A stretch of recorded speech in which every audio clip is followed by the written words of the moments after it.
Chapter 12 Lantern Plant. When they came to the rear palace that day, the very air felt different. Jinshi headed for the Jade Pavilion, Gaoshun and several of her eunuchs with him. Consort Gyokyo had looked out of sorts for the past several days, and this morning he'd received word that she seemed likely to give birth any time. Mao Mao's adoptive father, the man called Luomin, had been in constant attendance on the consort, but the baby wouldn't come. There remained the question of whether it would be a breech birth, the whole reason Luomin had been summoned from the pleasure district in the first place. No one had officially mentioned the fact that the consort would be giving birth, but the tension in the air at the Jade Pavilion suggested everyone knew. Other palace ladies tried to get a glimpse into the residence from outside. The moment they realized Jinshi was there, though, they turned red and scuttled back to work. It was now 10 days since Mao Mao had vanished. Jinshi was greeted by Hongyang, who looked somewhat worn out as she ushered them into the pavilion. In the hallway was a large wash basin and a teapot heating over a brazier, ready for the moment the child was born. They'd obviously prepared in case the delivery went quickly. "How is she?" Jinshi asked, forcing himself to sound calm and collected. The ladies-in-waiting looked at him uneasily, but it was the elderly man emerging from the room who gave him the details. "The contractions have stopped for the moment. I can't tell yet when the child might be born." It could, in principle, happen at any time, although it would still be somewhat early at this point.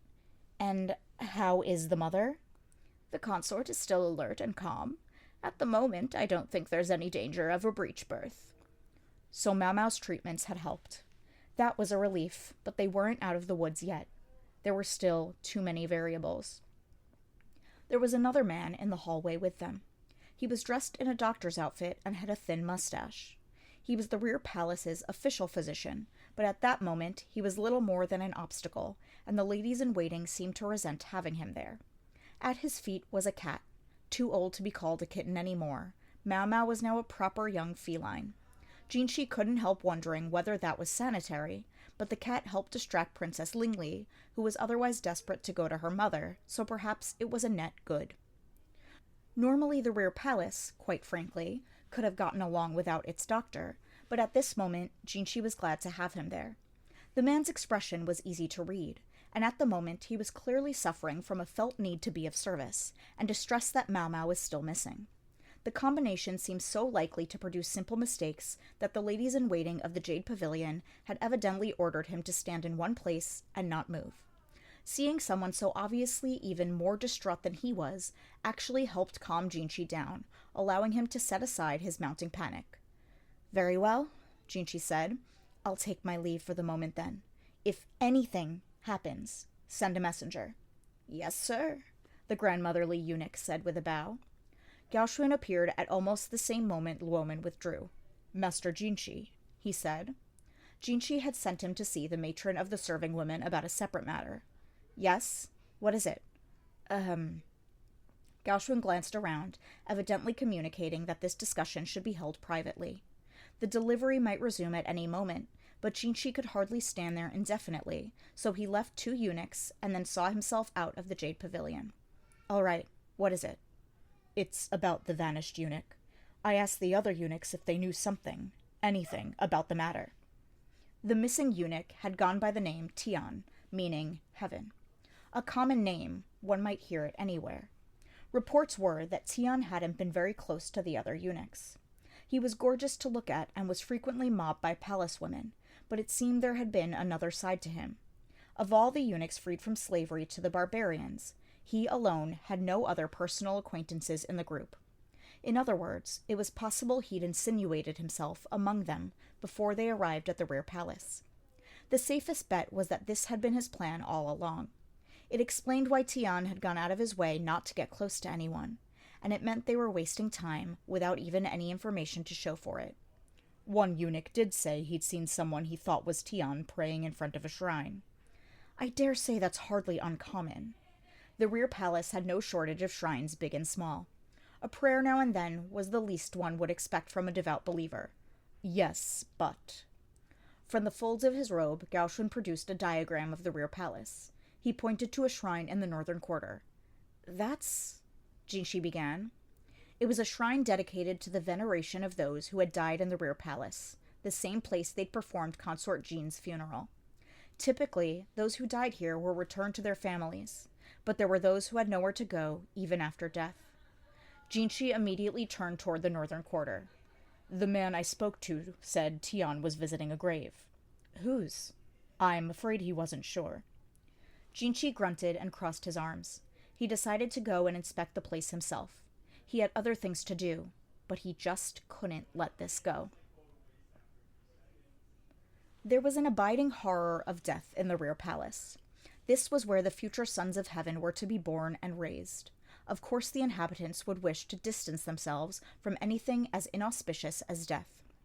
At the same time, though, those who served the privileged had a custom. Those who had lain with the emperor once could never leave the rear palace as long as they lived. There were exceptions, of course. Consorts given to underlings for political reasons, or as a reward for loyal service. Mostly, though, such women were the daughters of powerful people. A mere maid whose blossom withered on the branch, who never produced any offspring, could expect to simply fade away here in this garden, her name recorded and remembered nowhere. The place Jinshi was now going was where those flowers slept. There weren't even 10 grave markers there, though he didn't know whether that was many or few, and all of them belonged to women who had served in the rear palace during the time of the previous emperor. The overseers of the palace had decided, call it capricious if you must, that too many interments would soon become a problem. When they arrived, they discovered someone was already there. Most unusual for anyone to visit the graves of nameless palace women. Even from a distance, they could see that the visitor was an older woman. She was sitting in front of the nearest, comparatively newer grave marker. This woman, perhaps more than 40 years old, had a face that conveyed strength.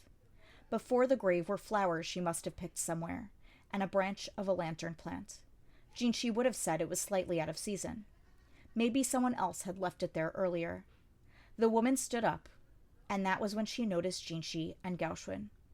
Her eyes went wide for just a second, but then they returned to normal, and she bowed politely before moving to make her exit. There was nothing inherently wrong with visiting the graves. They had no reason to suspect her of anything. Except for one thing. As the woman walked by, Jinshi caught a strong whiff of alcohol. Very strong, as if he might get drunk just smelling it.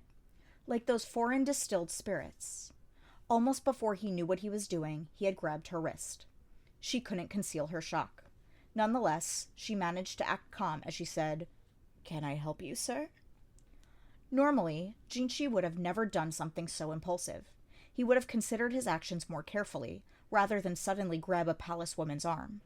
But even though he'd convinced himself that he was perfectly calm, he now saw that he had been far more out of sorts than he had realized. "Where is Mao Mao?" he asked. He felt the woman tense. Gaoxun and the other eunuchs watched him silently. Calm down, Jinshi told himself. He had to calm down. When he spoke again, it was with his customary honeyed tone. "I'm curious to find out about a certain befreckled palace woman. Would you happen to know anything about her?"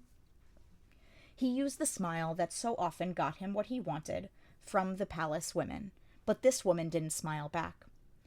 Instead, the blood drained from her face. She looked like she'd seen a goblin. The woman, Shenlu's, pupils dilated. Jinshi could feel her pulse racing where he held her wrist. She knew something. He was sure of it. He gripped her arm tighter so she couldn't get away. The woman looked at him, eyes wide. Perhaps she had foreign blood in her veins, for her eyes were green. Suddenly, though, she gazed at him. Her look turned distant. "An old memory's come back to me," she said. "Someone calls out to me with a kind voice, gives me sweet candies from a foreign land." Huge tears began to roll down her cheeks, but Jinshi couldn't follow what she was saying. "No one seems to remember what he looked like when he was young. All I've heard is that by the time he was old, he was but a shadow of his former self. He ceased to come to me after I was 14, so I know nothing of what he looked like after that time." Who was the woman talking about? What was she saying, and why? Jinshi could see, though, that even deeper than the green hue in the woman's eyes was the anger. But he, too, had a voice like honey and a face like a celestial nymph's. There was conviction in her voice. Why would one such as yourself stoop to pretending to be a eunuch? Jinshi's grip slackened, just for an instant, but it was all Shendu needed. She shook him off and began to run. She never had any hope of escape, though. With the eunuchs all around, she was soon apprehended. "What shall we do with her, Master Jinshi?" asked the man who had captured her. Even as he spoke, the woman produced a small bottle from the folds of her robe, uncorked the stopper, and drank the contents. Gaoshun was yelling even before Jinshi. "Make her vomit that out!" He ordered one of the eunuchs to bring water, holding on to the collapsed woman himself and jamming his fingers into her mouth, trying to make her throw up. Jinshi could only watch. Master Jinshi!" He was momentarily startled by Gaoshun's shouting. He must have been completely out of it. The eunuch was already back with the water and was pouring it down the woman's throat. The bottle she drunk from was rolling on the ground. Jinshi recognized it as one of the vessels into which Mao Mao had put her distilled alcohol. Extremely strong alcohol was a poison in its own right, and this woman had just drunk an entire bottle of it.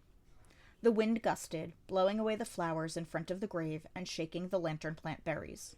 "Master Jinshi, what do you want us to do?" Gaoshun asked forcefully. Jinshi suddenly realized the other man's creased brow was practically in front of his eyes. "Master Jinshi, you need to get a hold of yourself. Surely you know that. You need not be troubled by a palace woman's little joke." "Joke?" Jinshi asked. Who would drink a vial of poison as a joke? Hadn't this all started because Jinshi had impulsively grabbed her arm? And had the person the woman had spoken of truly been... Gaoshun? Do I indeed resemble him? The thought had always bothered Jinshi, ever since he'd been young. He didn't resemble that person, nor his older brother, nor his mother. So who, then, did he resemble? It was a question that fed baseless rumors among the ladies in waiting, stories that he was illegitimate.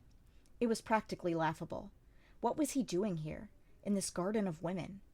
He'd asked his elder brother to let him take on this eunuch identity in order to cast aside his status as heir apparent. It was ridiculous, plain and simple. Still frustrated with himself, he went and stood by the grave marker Shenda had been visiting. He wanted to laugh himself to pieces, but he still had work to do. Slowly, he knelt by the marker and picked up the red pod of the lantern plant where it had fallen. Dried out now that its season was over, it had begun to tear, revealing the red fruit inside. He remembered hearing that lantern plant could help induce an abortion. And when he saw the name carved into the gravestone, a name that would one day be effaced by the passage of time, he thought he understood why someone would have offered the plant here. Taiho. A perfectly ordinary name for a serving woman. Not so much in the capital, not these days. But in the countryside, women were calling their daughters Taiho in droves. Here, though, on this grave marker, the name was unforgettable. It was the name of a serving woman who had died last year. A woman whose only joy in the cloistered world of the rear palace had been getting groups of women together to tell scary stories. She'd had no family at all, with one exception. If the daughter who'd been born from her assignation with the palace doctor had lived... Taiho, the missing eunuch and serving woman. And... no, he still didn't have all the pieces of this puzzle, but his intuition enabled him to fill in the gaps, and slowly intuition became certainty. Jinshi knew where he had to go next. If a child born at that time had survived, they would now be 2 years older than the emperor. Suppose the banished doctor had taken the child with him. They were said to have disappeared after that, but that was questionable. Something about it didn't fit. The woman named Taiho had been a servant to one of the consorts, none other than Lolan's mother, Shisho's wife. Taiho was said to have been some relation of the Shi clans, a distant relative of Lolan's mother. Perhaps she would know something about the child born to this serving woman and the vanished doctor then, Jinshi thought, and turned toward the garnet pavilion. There was no hint there of the austerity that had pervaded the pavilion until the previous year. Instead, the place overflowed with the ostentatious exoticism. Jinshi sighed privately, then made himself put on his usual smile. A lady-in-waiting bowed to him, almost shyly, and led him inside. They passed through a hallway lined with garish mother-of-pearl baubles, then came to the receiving room in which he was normally seen. The mistress of the pavilion was lounging on her couch, also as usual, polishing her nails. Jinshi allowed his eyes to crinkle in a smile. Consort Lolan was attended by 6 ladies-in-waiting, all assiduously seeking to her every need. Each was dressed in a flamboyant outfit. Today's theme seemed to be traditional clothing of the island nation to the east. Each of the women wore a panoply of layered robes, a garish sight if there ever was one. The women were so thoroughly covered that one couldn't even see the shapes of their bodies, and at the same time they'd applied makeup around their eyes that made them appear wide-eyed and angry, giving their faces an angular look. The overall effect was odd at best. Jinshi thought it made them look like smirking foxes. He found himself wondering what compelled Lolan and her ladies to dress in such outrageous ways. Was she aware that the emperor found it off-putting? Lolan, Jinshi knew, understood her place as a high consort very well, and her place as Shisho's daughter even better. Lolan whispered something to one of her ladies-in-waiting, holding up a folding fan made of feathers to hide her mouth. A most refined way of speaking to each other, Jinshi mused. But that couldn't be all it was. He had come here grasping at the faintest of hopes, and it gave him an appreciation for fine details that might otherwise have escaped his notice. The mole on Lolan's temple, for example. She'd tried to hide it with makeup, but it was still faintly visible. Maybe sweat had diluted the white powder somewhat. If Jinshi remembered correctly, however, Lolan didn't have a mole on her temple. He didn't bother to sit in the chair the lady-in-waiting offered him. Instead, he strode straight toward Consort Lolan. "Whatever is the matter?" one of the ladies asked, looking incensed. "Surely even you, Master Jinshi, must observe some decorum." What was the woman's name again? Jinshi prided himself on knowing how many women worked in each of the pavilions, their names, and where they came from. The ladies of the Garnet Pavilion, though, were constantly changing their clothes and makeup, and all had similar builds. Thus, he knew their names, but could never seem to put them to their faces. Instead, he distinguished them by subtle details. Who had a mole, or whose eyes were a certain shape. Jinshi reached out, grasped Lolan's fan between his fingers, and flung it away. "Well, I never!" one of the ladies-in-waiting cried. Consort Lolan turned away from Jinshi as if afraid of him, and her ladies moved to put themselves between him and her. A consummate show of loyalty to their mistress, or so it seemed. Jinshi had only to glance at the eunuchs who had accompanied him, and they pulled the woman aside, clearing his path to Lolan. He took her shoulder, none too gently, and forced her to face him. Even under her copious makeup, he could see her flushing red. "I seem to recall Consort Lolan having 7 ladies-in-waiting," he said. As Shisho's coddled daughter, she'd had no fewer than 50 servants with her when she entered the rear palace. Jinshi held Lolan in place and wiped away the makeup around her eyes with his fingers, revealing large, double-fold eyes. Now, what had been the name of the woman with a mole on her temple? "I believe your name was Sodin? Or, no, Renpu. Was that it?" Jinshi smiled, very deliberately not allowing any anger into his face. The lady-in-waiting who had transformed herself into Consort Lolan, however, went from flushed to deathly pale, and began to tremble. One of the other ladies-in-waiting moved once more to get between them, but Jinshi simply looked at her, and she winced visibly and stepped back again. Where is the real Consort Lolan? Had she planned all this from the beginning? The army of servants, the ladies-in-waiting who physically resembled her, and the ever-changing, dazzling costumes, all so no one would notice if the consort changed places with one of her women. Had that been her goal all along? And where was the real Lolan now? Where did she go? Jinshi asked. The woman posing as Lolan shivered violently, but didn't say a word. Jinshi tightened his grip. Where did she go? When he asked the question this 3rd time, the woman who had tried to interpose herself leaned in, hugging the fake consort protectively. She gave Jinshi a look. "I'm very sorry, sir, but I swear she truly doesn't know." He hadn't noticed before because of the matching outfits, but this woman was several years older than the fake consort. "Please have mercy!" The woman, deeply distressed, looked at the fake consort's feet. The long hem of the skirt was damp, and droplets could be seen running down the silent woman's legs and dripping off her toes. So the fake Lolan was terrified enough to lose control of her bladder. Jinshi released the fake Lolan's chin. Her eyes widened, the pupils were dilated, her breathing was harsh, and she was still shaking. The pale skin of her chin and neck showed clear signs of where Jinshi had grabbed her. It was a display of violence all but unthinkable for the eunuch Jinshi. Far too unrefined, too uncivilized for him. Admitting the daughter of powerful officials to the rear palace had its advantages for the emperor. Yes, the officials could look forward to potentially having a grandchild sit on the throne should their daughter bear the sovereign's offspring, but it could tie their hands as well. For many parents, not all, but many, their daughter is the apple of their eye.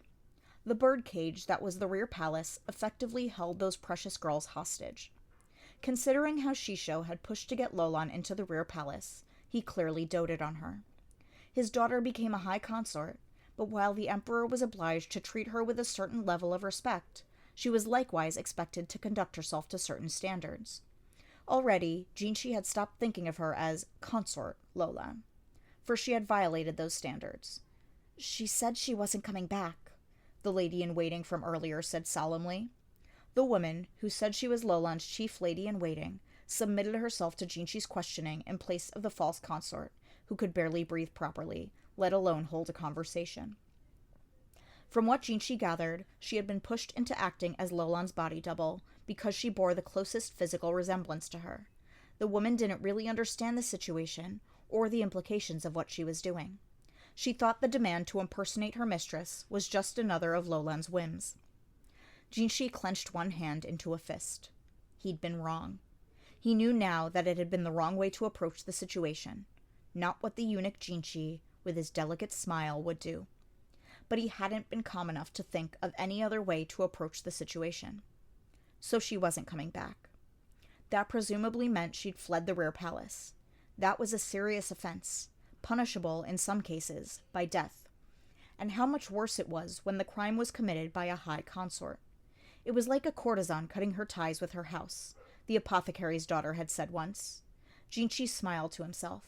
It was just like her to try to compare the place where the emperor's children were born to a common pleasure district. The girl. Someone else they still hadn't found. Knowing Mau Mau, it was always possible she'd gone along voluntarily, but more likely she'd been given no other option. But why? He still had so many questions. He interrogated the chief lady-in-waiting thoroughly, but was left shaking his head. He could always have her put to torture, but he didn't think it would get him anywhere. Her eyes had said she was telling the truth. He had the ladies-in-waiting of the Garnet Pavilion, the maids, the eunuchs, anyone associated with Lolan, confined to a single location. The classroom was just about the right size. Meanwhile, eunuchs were doing the tedious work of checking every woman in the rear palace, just for good measure, but so far they hadn't found anyone who resembled Lolan. Jinshi knew he was in no shape to deal with Consort Gyokyo's delivery. Much against his wishes, he charged Gaoshun with a job. Jinshi was in his office, holding his head in his hands. Ba-sen was with him, perhaps because it was a state of emergency, for at that moment he was reporting, "Not long ago, Master Lakan charged the rear palace, attempting to force his way in." Jinshi's face was tight. He didn't think he could have smiled if he'd wanted to. It was an unbelievable thing to do, yet the man with a monocle had done it. "Word must have gotten out somehow," Ba-sen said, making a face like he was chewing on something bitter, "and Shisho's current whereabouts are still unknown." It was clear enough why Ba-sen no longer referred to the man with any title of honor. His daughter Lolan had fled the rear palace, and as her father, he too would be treated as a traitor to the emperor. Meanwhile, they'd also received a report of Chenlu's status after drinking the alcohol. She'd survived somehow, but hadn't yet regained consciousness. They were told she'd been a personal acquaintance of Taiho's, and that was no doubt how she'd been brought into this conspiracy against the throne.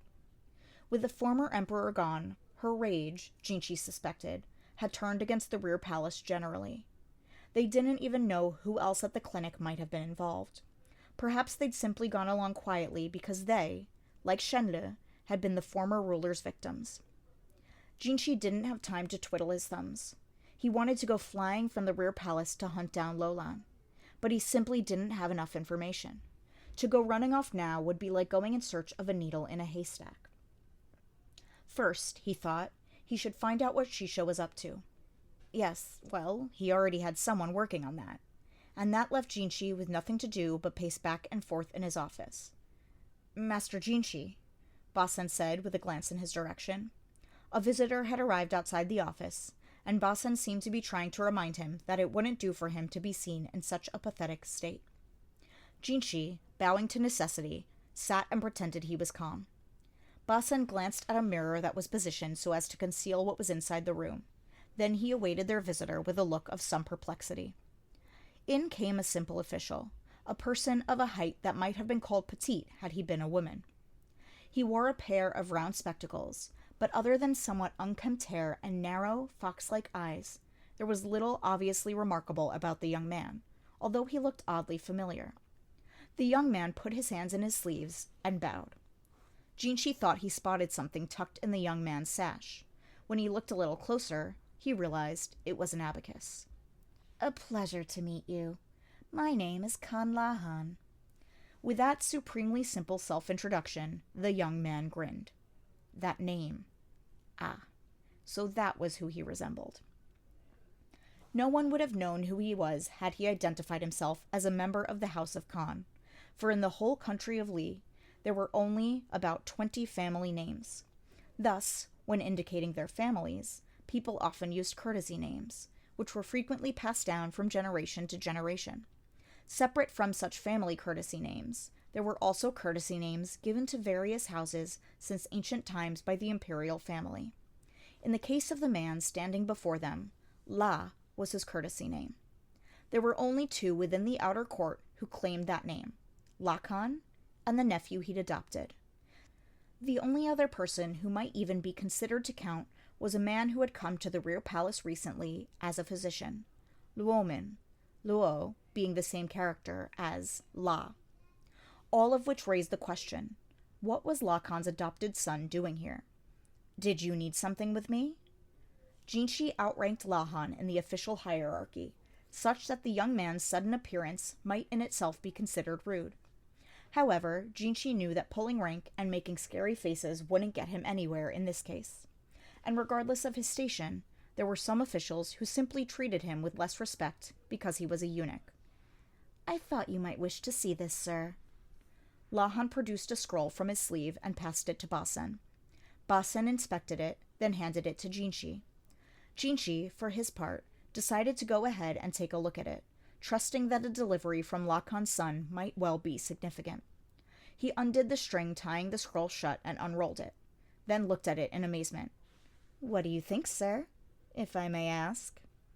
Lahan was still grinning, a deeply self-satisfied and rather unpleasant expression, but the contents of the scroll fully justified his smugness.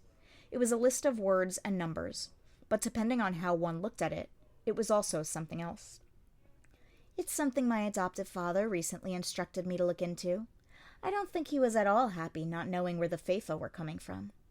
Anyhow, I did some sniffing around in connection with the officials who were recently punished and discovered a most intriguing pattern. The scroll was a record of receipts, the sort of thing someone associated with a board that oversaw the national treasury could easily get a look at. Even officials of other affiliations could see such things if they followed the proper procedures. I thought it would be simplest to show you a primary source. Granted, this is only a selection I made. There's a bit much of it to parse otherwise. Excerpt or not, he'd arranged the numbers such that even a non-specialist like Jinshi could understand them. And they revealed that over the past several years, the expenditures of one government organ in particular had grown larger and larger. Interesting, isn't it? These past several years, there's been neither drought nor plagues of insects, and yet the price of grain has risen steadily. Why do you suppose that is? I thought it most strange, so I examined the market price over the same period, and it seems the price of grain was the steadiest of just about any commodity. He was clearly building to something. There was something else the price of which had risen month by month, along with the cost of grain. And there was something else. For some reason, the price of iron has been creeping up as well. Here you can see the price of metals all over the country rising.